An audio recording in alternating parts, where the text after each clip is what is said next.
you've been through, why you got scars.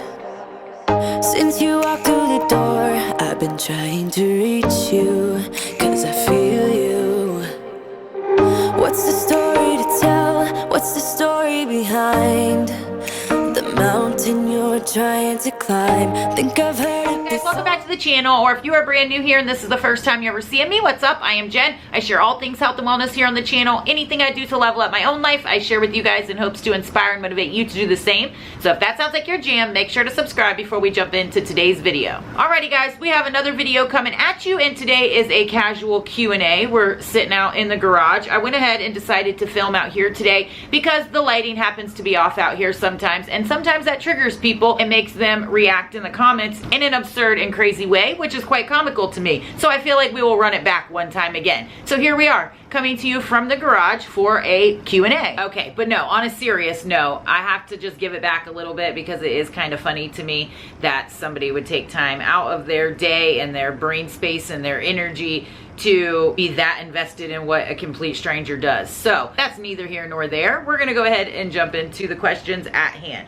So I have screenshot a bunch of questions that I have gotten over the course of the last couple weeks on those couple videos, Instagram, wherever, and I'm just gonna dive into some of the most frequently asked questions. So first up, has your eating changed now that you are training for a marathon? Specifically, how do you keep the balance between high protein and getting enough carbs to fuel your run? So my eating in and of itself, like what I'm eating, hasn't changed. I am trying out different things that help for my longer runs, but overall not much has changed yet. I am tracking again just to kind of see where I am landing with everything with protein and carbs. I try to tailor the majority of my carbs around my runs so that I am having that fuel, especially on longer runs. Some of that will change as I get closer to a marathon, and I will cover that in more detail in some of my full days of eating and marathon prep videos, so stay tuned for that. And next up is from Melinda. I've always wanted to get back into running. My goal has been finishing a 5K since I can remember. Any suggestions on how to start back into a training routine? I'm in my early 50s and I haven't had a consistent plan for years,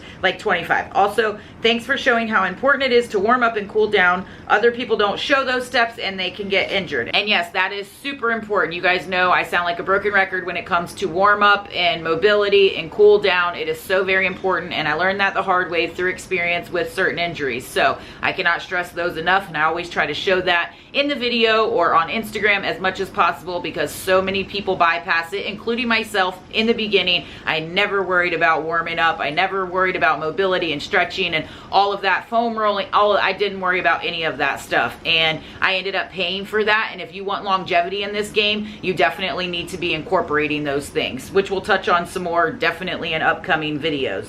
But how do I get back into a training routine? And this was a question I got from a lot of people. How do I start running? How do I come up with a training plan? How do I start running if I'm overweight? All of those questions kind of are related, and the answer is the same regardless. One, you just start. I know that's too easy, but that's just the truth. You just have to start, and you have to start slow, and you have to start easy. That is my biggest recommendation with any new training plan. You have to ease into it.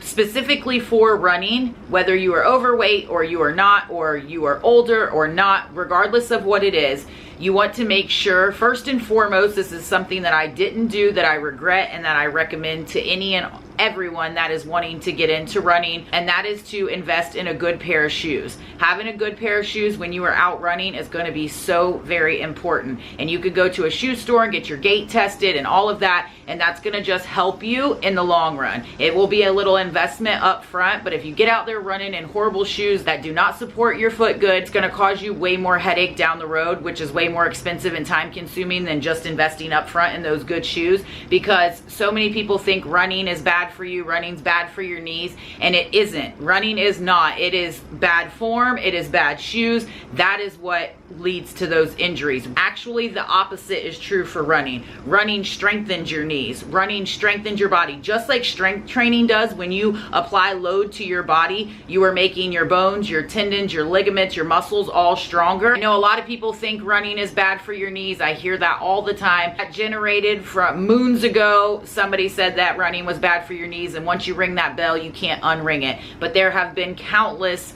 extensive studies on this, on long distance runners, on people that run multiple times a week, people that are training for marathon, just tons of different studies. And what it actually shows is that it strengthens the knees. It reduces knee pain, but that's if you have good form and good technique and you have good shoes. You have to make sure, because that is where the injury lies in, not the actual running. Just like strength training, that's not going to hurt you, but if you do it wrong, it absolutely will hurt you. If you're not stretching, if you're not focusing on mobility, foam rolling, cooling down, all of those things, if you're not having proper technique, if you're not having good form with the squat, it can hurt you. So researching and investing in that up front is going to make all the difference in the world and be incredibly beneficial to the longevity of your body and health and overall running game. So that is super important. And also, just a side note about that, about running being bad for your knees, the same people that tell me that are the same ones that are okay with being incredibly sedentary and sitting on their couch all day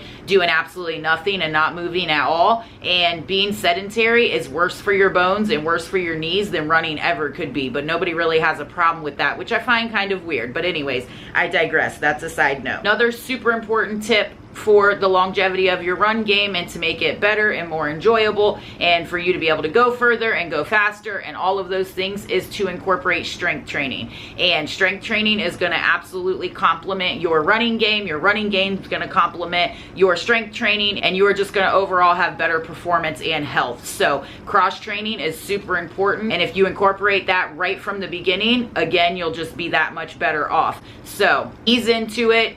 Make sure that you have good form and good shoes. Incorporate cross training to make sure that you are working on all those lower level movements and increasing strength in all of your muscles that will help complement your running. And then lastly, I would say don't focus on speed.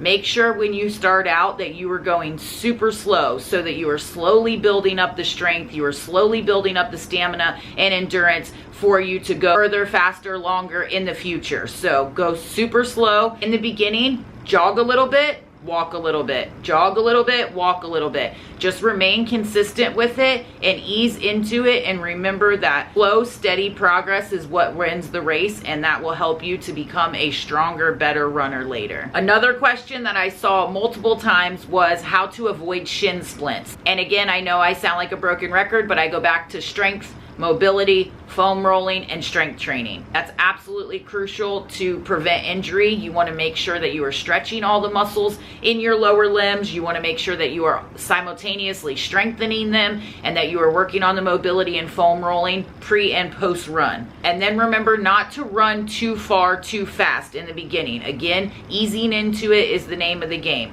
And a good rule of thumb, especially in the beginning, is not to increase your distance more than 10% a week. And there's some controversy to that depending on how long you've been running, but for sure in the beginning, I highly recommend to just go slow and steady, just to ease into it, and don't start running 1 mile this week and then think you're gung-ho and run 5 miles the next week and you're just brand new in this.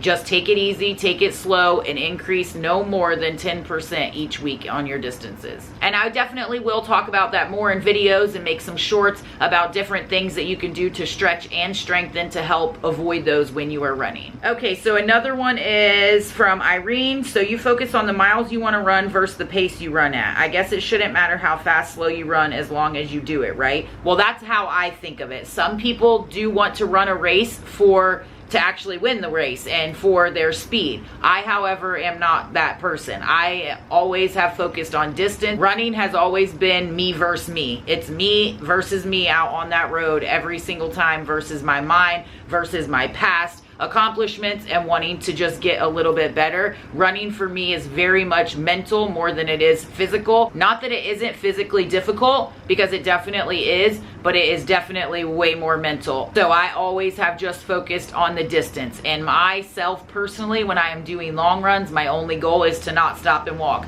to start that run and completely push all the way through to the end. Obviously, that's just a personal thing. That's not something that you have to do. And if there are injuries involved or you're in pain or whatever, always make sure to do what's best for your body. That's just what I do personally. And so I have always focused on distance. It has always been that for me. Now, this time of training, as I have become a better runner, I do increase times and I do watch times a little bit just as a guide as I am going through my training program. am, but that's not my overall goal. My overall goal is distance over speed. My goal for a marathon is not to run it to place or beat anybody. My goal for the marathon is to just beat my past runs and my past self and to complete the marathon. That is my sole goal, but that's a personal goal, and you would have to figure out what goal you have if you are wanting to make a certain time mile, or if you're wanting to run a marathon in a certain time, or a half marathon, or whatever you're training for, a 5K. That's personal preference, up to you. Next up, Chrissy asked, how did you get started to long distance runs? How do I get started? And the tips that I went through in the beginning are the same for everybody. Just start off slow, make sure to have good form, good technique, good running shoes. Incorporate strength training to help complement your running and just for overall health and performance, and start out slow. Don't start out thinking that you're going to run 10 miles on day one. Make sure that it matches your current fitness level and your goals, and just start. Ease into it, go slow. Slow and steady wins the race, as we all know, and then just increase your time, then just increase your distance a little bit at a time, and you continually, gradually keep building up in your endurance and stamina and strength, and you'll be able to go further and farther and continue doing that to whatever the distance is that you are trying to get to. And definitely getting a coach and a running plan is always beneficial if you have no idea where to start. So always reach out to me if you are needing help and want a more personalized plan for yourself. Inwithjen.com, always linked down below, and that's where you can find all things coaching. So last question, because I don't want this video to be super long. And this question was another one that was frequently asked. Why do you use compression socks, and when do you recommend using them? I always use them after long runs. On my shorter runs, I don't necessarily use them. If my legs are feeling a little wonky, I will throw them on, but always after my long runs. They just help improve blood flow, improve circulation, help the removal of any lactic acid that's built up while you were running, help to transfer all those nutrients, and help the recovery process, which you definitely want to do after long runs, and help your legs feel better and all of that. So I highly recommend them, and I use them after every single long run. I will link the ones that I use and love down below. If you guys have any other questions, or you want me to deep dive in any of these certain areas and maybe make dedicated videos on them, leave that down below as well. I also can do one of these in reference to food or strength training or whatever else you guys want to know. So always pop those questions down below. Also be looking out for a part 2, because I have a bunch of questions that I'm still going to answer in another one about my own personal running journey and how I got started, and a lot of those questions that aren't to the broader audience but more personalized questions. So make sure you guys are looking out for that. If you guys enjoyed this video, make sure to give it a thumbs up, share it with anybody else you think it may be helpful to, anybody else that's wanting to start a running journey, send it off to them. I hope you guys are having an absolutely killer day. Make sure to subscribe before you leave for more running content and videos posted here every Tuesday and Thursday. I hope y'all are out there crushing your day, and I'll catch y'all in Thursday's video.